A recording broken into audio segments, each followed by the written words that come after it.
Jamie Feldman and Rachel Webster, welcome to So Money. Hi, How so are great to you? meet you.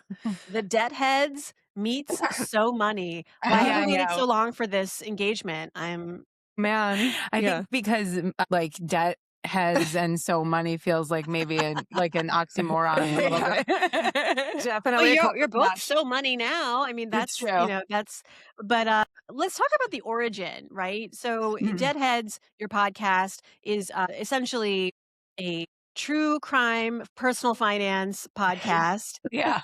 that, using your words, investigates the murder of our bank accounts. Yes. And take me to the crime scene. Take me to the crime scene that first got your attention. It's funny because now that you're saying that, I'm realizing like it's a true crime investigation, but we already know who Oh, the suspect, like the suspect is not a surprise. Yeah. I mean, that came about because the way we started talking about money was because I was dealing with credit card debt, as so many people in this country are. But at the time, I was under the impression that I was the only person in the whole world that ever had credit card debt. And I kept it a secret for a very long time. It was not something I spoke openly about, despite being like a chronic oversharer and generally wanting to talk about everything. And I just, at a certain point, hit this breaking point. I had, almost maxed out a credit card. I had lost my job, as so many people, all of these things that are very sort of a hallmark of the American experience. But I felt very alone and isolated in that situation, despite the fact that I have a really solid community. I have a best friend who I share everything with. And I started opening up a little bit more. I mean, a lot more, kind of suddenly and all at once, and quickly realized A, how not alone I was, B, how big of a topic this was for so many people, and C, like that the story was not about me and my debt. The story is about trying to have a life and like live in the world that is really conducive to you having a life. And right. so the genesis of like the angle of the podcast was that people were coming to me and saying like, "Oh, you're paying down debt, you're talking about personal finance, you should make a podcast." Like everybody loves to hear, Yeah, it hinged on the fact that there was like a following at that point. Right. Mhm, mhm. Sort of developed a bit of a TikTok following. We still don't purport to give any financial advice or have any financial wisdom, but people sort of held on to this debt journey as I was Mhm. attempting to pay it down. And I brought the idea to Rachel, who promptly was like, no, we shouldn't be talking about like your personal debt journey. We should be talking about like why so many people are having these journeys and we're not talking about it. And what is the bigger story here? And so that's how it became, an investigation of sorts. Yeah, and it became something that we decided that was really more of a format of like a narrative storytelling journey as opposed to, an interview podcast. Yeah. Right. And the big reveal, the investigation, so to speak, revealed that, would you say that the culprit was sort of a like it's the who done it of this is not who we always think, which is that we have a lot of self shame and self blame. I mean, that's certainly part of it. I think that's where we start. I mean, that's the first episode is really kind of demystifying that notion that so many of us feel that we're alone in our failures and really trying to make that connection. So much of our storytelling and the thesis of this entire first season is about the underlying disconnection and distance between the things that are kind of wrong that we find that where we find pathologies arising are usually hinging on some sort of distance or separation Hmm. each other from community. And I think that, we wanted to explore like really basic stuff, but that's just kind of where we kept coming back to is like, you know what, this is really, we're living in a place where so many people don't feel accountable to each other. And, and that was the beginning of the investigation. And then it kind of at every step, we kind of unfolded more things. And it all kind of comes back to this idea that the less accountable we feel to each other as a society, the Hmm. more chance we're going to feel shame, isolation, and exploitation will flourish. Let's go even further back. So, Jamie, you said, you had these quiet thoughts about money. You didn't really want to, at first, it was very difficult to talk about it publicly. I think that's very relatable. But how we get to that point is personal in some ways. So, Yeah. for each of you, I'd like to learn how you grew up around money. How was it introduced to you? Why do you think you were led down a path of leveraging, right? Spending more than you had. But then again, I don't want to sound like you were out shopping and not Mhm. being No, I was. careless. I It's just was. kind of like the Yeah. system Yeah. outside is expensive. Sure. We just have not kept up with the Sure. pace of inflation. We know all these economic headwinds. Mhm. But I'm just really more curious about how you grew up around money and your mindset Yeah. around it before even you got into debt. Yeah. Well, it's so funny that we're talking about inflation. We know these things, and yet we still take on the sole responsibility. And I think like we are very clear that obviously there is personal choice involved in all of these things. And like I did spend money that I didn't have because, like to Rachel's point, I was so disconnected from my money. I had no idea what was coming out or going in because I was so scared. And so many of us are like living in this state of constant fear that informs so many of our decisions. It goes all the way back to my childhood. I like joke with my therapist that, I've been seeing her for a really long time. And there's a part of me that's like, this can't be something from my childhood because my childhood was a really long time ago at this point. And she's like, no, no, no, everything. Like Everything. she doesn't, tell me, but slowly but surely every big breakthrough, I'm like, oh yeah, that's something that came directly from my, family of origin. And I think that's true for so many of us. It takes a long time to really acknowledge that and be like able to look that in the face. But I always had this sense of insecurity and lack of safety that was like channeled through money and a sense of financial insecurity. I mean, money was always fraught in my house growing up. There never was enough of it, and it was something that it seemed like I should want but didn't have.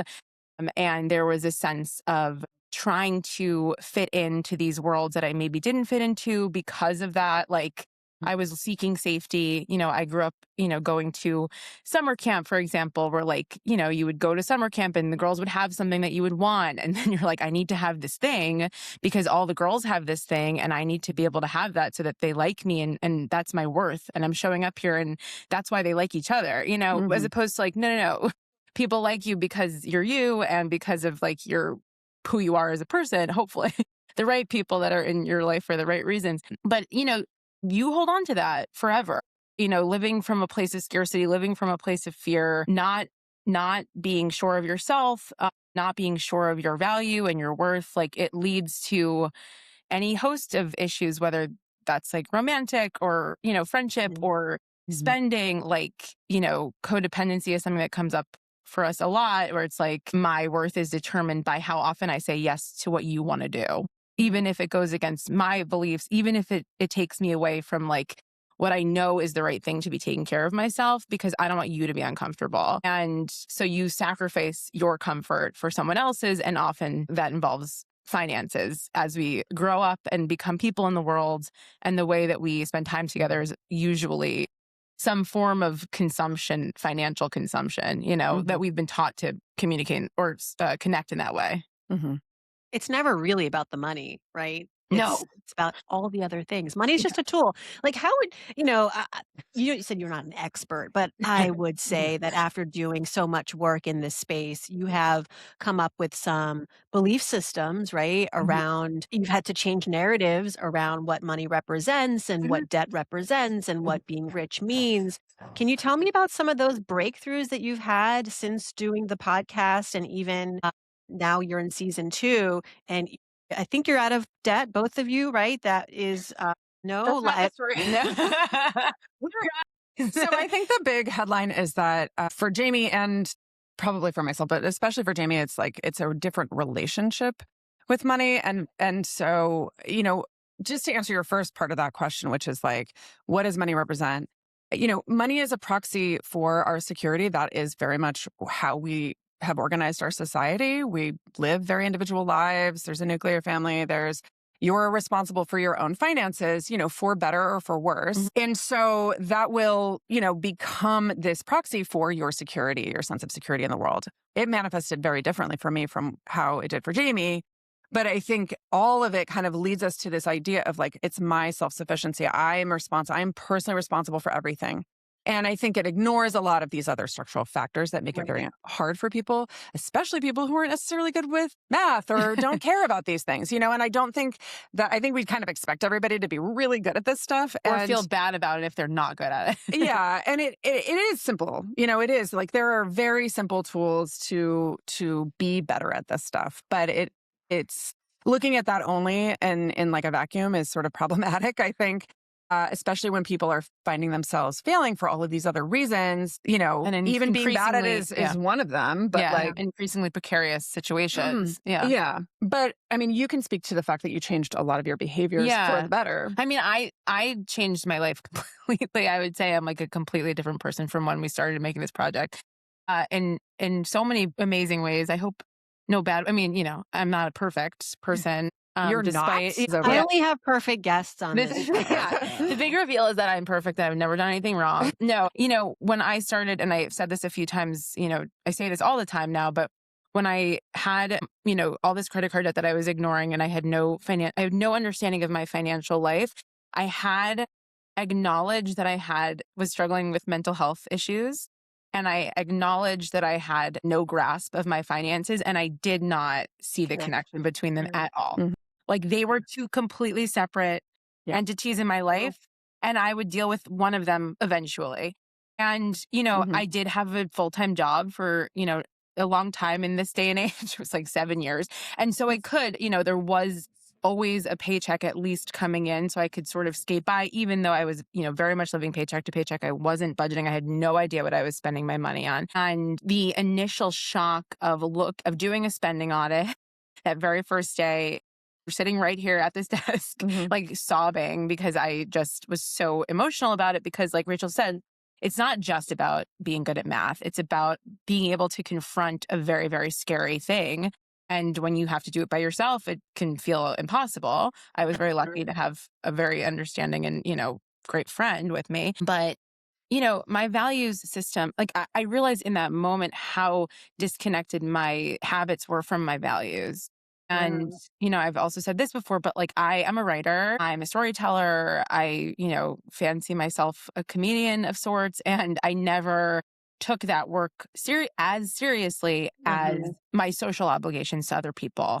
So if somebody said, you know, we're going out on a Friday night and I wanted to stay in and write, like that didn't feel like a reason to stay home. Like taking myself seriously and caring enough about myself to prioritize the thing that would be the right thing for me was years and years, probably at least my whole 20s into my 30s, into my 30s. And you can't continue doing that when you start living within your values, when you start seeing how far away your spending habits are from the things you really care about. And it you know, it radicalized me about, you know, the many factors that have led to so much financial precarity, but it also empowered me so much to take care of myself. And I feel so much more connected. You know, I think I have far fewer friends than I did a couple of years ago, but I have like exponentially better friendships.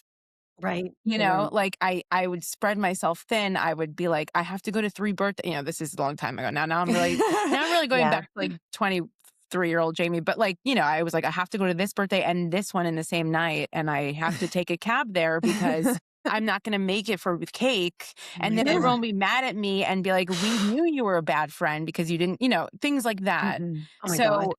that's been a long time. But, you know, I think it's made me a more present friend. It's given me a better sense of like who I am and what I believe and how different that is from what I thought my beliefs were that were informed by family or society. So yeah, I feel a lot more myself than I did before. Yeah.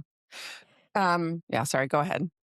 Well, no, thank you for sharing all of that. And as I was listening, you know, I'm hearing themes around which are so universal, right? This idea that like for some reason caring about your money is not virtuous, you know, caring about your financial well-being. It's like, well, what are your priorities, right? Because as women too, we're not conditioned or socialized to feel like we can say, you know what, I want to be wealthy. I want to be forget even just wealthy, like I want to be financially secure and rich and Sure. you know, happy in my career and happy in my financial life, that's not disagree with me if you want, but I feel like there is a gender kind of uh, genderizing of this as well. And in your community, do you hear that? Do you hear that from men versus women? Well, I mean, it would start even farther back, which is that like women get paid less than men by and large, Right. and they're expected to spend more. And they're usually the people who take care of the household. So there's already a gendered component when we're talking about economics and women and men and the number of things that we're supposed to do to kind of keep ourselves together, social obligations. How do you look? Are you presenting yourself for the workplace in the right way? You know, those things are always more expensive for women historically. sure. And so there's that piece of it. And I think that there is a piece where yeah, most women maybe haven't felt like that pull to be like financially stable on their own, or it hasn't been culturally sort of set up. I mean, I have different role models. Like my stepmother is like probably the most financially, secure person I know and has been like very much a badass her whole life. And that's great. But I think it also kind of gets to like the values of like, I think understanding wealth in multiple ways. I think that for me, wealth is not just monetary accumulation. It's the health of my family. It's the amount of free time we have with each other. It's the time that we have to take away to really think about what our values are, as opposed to being more. Efficiency for wealth accumulation, I feel like is often, taking me away from my values. And so I think that that's something that we explore in this podcast as well, which is like, what are all of these things? Like, we don't need to look at them as one specific thing, because when we do, sometimes we keep falling into the same patterns. Yes. Yeah. Yeah. Awesome. Well, let's transition to talking about season 2. So season 1 was very much the layup and the sharing of your stories, and also bringing in the community and investigating kind of like this comedy tragedy of being in financial debt. And now you are back. So tell us a little bit about what you're curious to explore in season 2, which launches later this month. Yeah, June 25th. I'm not sure when this is coming out, but that's when our new episodes will be. And it's a season 2 of sorts. I think it's also like sort of the extension of season 1 that we never finished. In the very indie production that we put this out at last year, As in this room with these two people. Yeah, we had no money. It was just us. That's one of the reasons that we got into a little bit more debt. But because we actually wanted to like invest in our, careers in a different way. We call that good debt.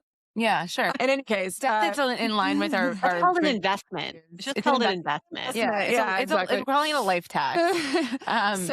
But since then, we have started working with a bigger team. So they were like, hey, you know what? If you're going to put more episodes out, maybe have a plan, have a schedule. We're going to launch them all at the same time, and they're going to come out weekly, which is not what we did last year. No. So anybody listening to this now might be able to listen to all 5 of our original episodes at once. Wild to us, because we've made this project on nights and weekends, juggling 8 million other things. And it was a miracle that we made as many as we did, I think. Yes. And yeah, it really was the 2 of us for the first part of this whole thing. So this is really kind of the extension of what our original vision was. We started with this idea of like understanding that more people are in this precarious situation than we like to admit.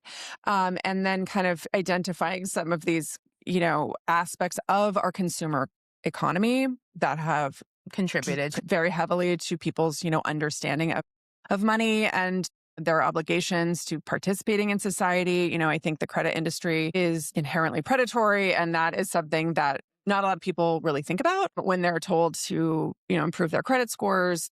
Having a credit score to be able to participate in various aspects of life, And that's so much of our, consumer economy runs on consumption and buying more things and participating in, the growth of the GDP. So I think that is something that, we were first kind of talking about like these like basic things. We never really got too far into the labor side of personal finance. So it's like the spending was sort of the beginning. And now we're talking about income for this kind of second half of the episodes.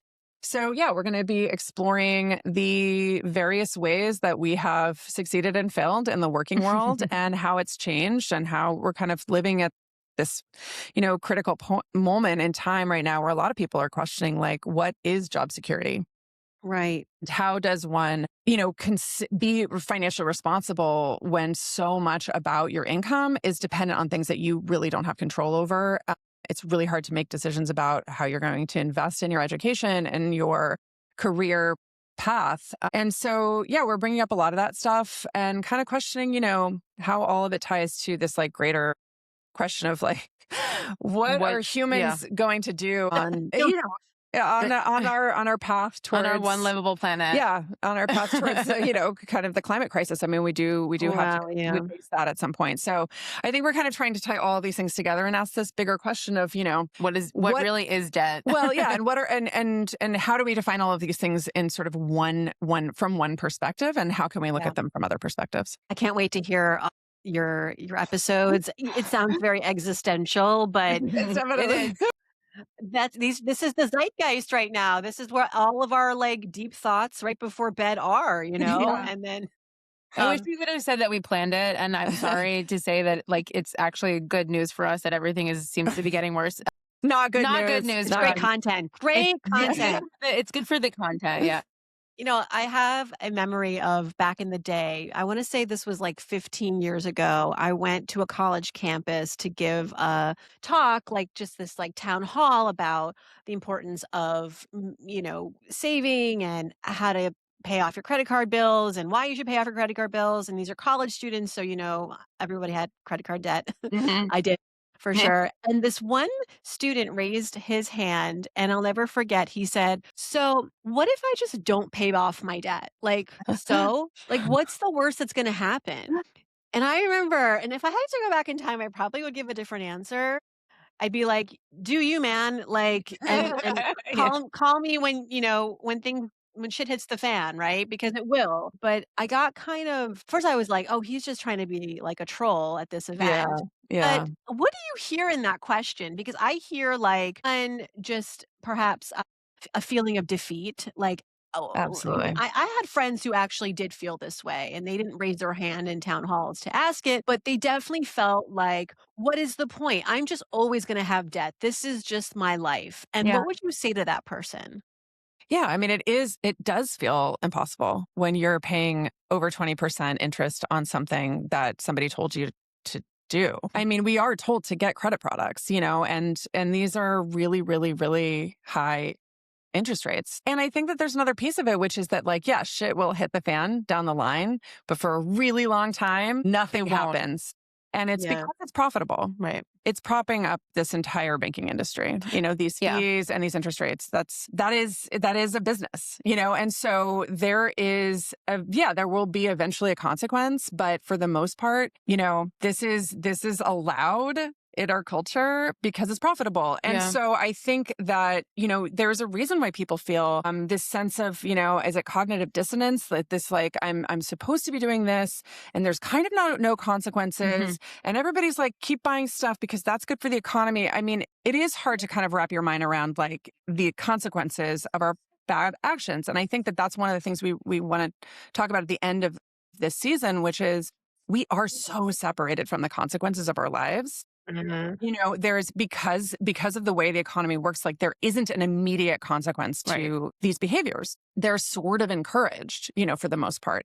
And I think that if we had, if we worked on cash, if everything was cash, people would be like, probably not going to go, spend X, Y, and Z. Because I tried to do that at some point, money, and I couldn't do it. Yeah. So yeah, I mean, and then once you get into that situation, and maybe you don't have, the income to pay that 25% interest, it does feel like, what do I do? Does anything matter? Well, yeah. And I also think the question speaks to a bigger issue as well, which like 15 years ago, maybe it was a little different than now, but it is like, this is a system that we made up. And like, what is the point really? Like, like, is it real? Does anything actually matter? Like when you hear that the United States of America is in $35 trillion of debt, like does my $20,000 of credit card debt really matter? I mean, of course it does. But I think it does speak to this bigger question of like, what does it mean? Like you're telling me that I have to do these things or else what?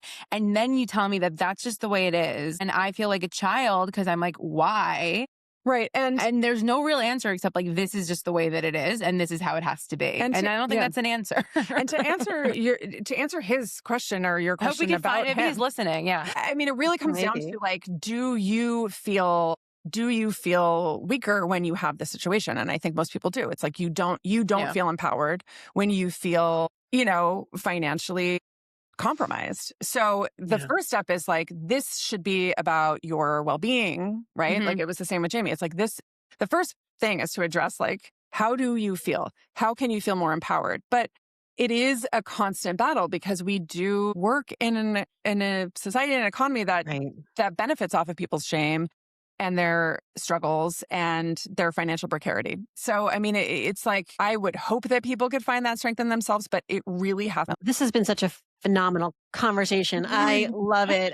And before we go, I would love to ask you both a professional question. We have a lot of people who listen to So Money not just for money insights, but also career insights. And I think right now the creator economy is booming and everybody wants to, well, not everybody, but I think there's a lot of curiosity about like, well, how can I contribute to this? Or how can I be a part of this? Maybe also in addition to being a teacher, being Mhm. what fill in the blank profession. We've had several people on this podcast who are teachers by day or childcare providers by day, and then they have a killer Instagram, Yeah. about food. And I'm just curious how you're thinking about deadheads in your career ecosystem and any insights or advice you might have for somebody who wants to dip their toes into whether it's podcasts or just storytelling as an additional creative outlet, but also revenue stream. Yeah, well, we have not made any money in this podcast, so don't do I it. don't believe that. Come on, we need to talk. We hope I'm gonna to. help you get sponsors. Yeah, We yes. hope to someday, but that is not the reason we started it, and it's certainly not hasn't been the driving force. So, And I do think, is despite the fact that we haven't made money, that is really the answer. Like, do the thing that you really care about and do it well. And, don't try to do it fast. Do it something that like you want to take your time, investing your resources and time and energy on. And like that And will then- always come through, I think. yeah, I mean, we are artists. Like we Right. are the kind of quintessential, like a little bit head in the clouds. Again, don't Little take bit our delusional, financial yeah. advice. But then, if you do your work really well and you believe in it, then first of all, you're getting the benefit of doing something that inherently has value, right, to Mhm. you in the process. But then, be smart and align yourself with people who are business people. So Right. we They can have help you. We have Jeff and Kevin to Yeah. look Steer over our us- contracts. Steer us in the right direction. So just find Yeah. Jeff and Kevin for you. Yeah, and then Jeff and you'll be Kevin. fine. Kevin. Yeah. There. And there was something else I was gonna Yeah. say that I don't remember. I think another thing I'll say is that at like every juncture, I mean, truthfully, Deadheads was a little faster than like some of my other endeavors because we weren't expecting to be noticed when we were noticed. We only had 2 episodes. That sort of contributed to the fact where people were like, where are the new episodes? And we were like, we've made this alone in like this one In a room and dark now like closet. we don't know what to do. But there have been so many things I've done in my life that nobody has seen and nobody cared about. And I, thought, and like I Same. thought that maybe somebody was going to see them and love them, and they didn't. And I had this blog for like a couple years, like a fashion blog that I was writing, right out of when I was in my 20s, and nobody read it. Absolutely nobody was reading that thing. And I was like, why am I doing this? I should stop doing this. But I loved it and I wanted to keep doing it. And then I ultimately got this job that I was at for 7 years because of this blog. And they pulled it up in my interview on the Oh my projector gosh. screen. And they were like, we love this. And we want you to bring this energy to your job as like a fashion and lifestyle editor. Which was like at the time my dream job. Amazing. Yeah. And so I You think don't need everyone looking at your stuff. You need just the right people to look at your stuff. You need Yeah, one and, like, person who can, care about it. Yeah. You And, care about it. Hone your craft because you want to, and then hopefully, yeah. it will get to a And point. not for the results, like for the act of creation. Absolutely. Which That's what takes something great that you're proud of, because that's what I find too, is that like if you're really proud of what you're doing, you'll talk about it, you'll share it, and that is where the magic happens, right? You Mhm. have to advocate for your own work. No one is going to just I was thankful that was one of the first pieces of advice I ever got in my career from someone senior to me. She was like, "No one's paying attention to you, by the Mhm. way."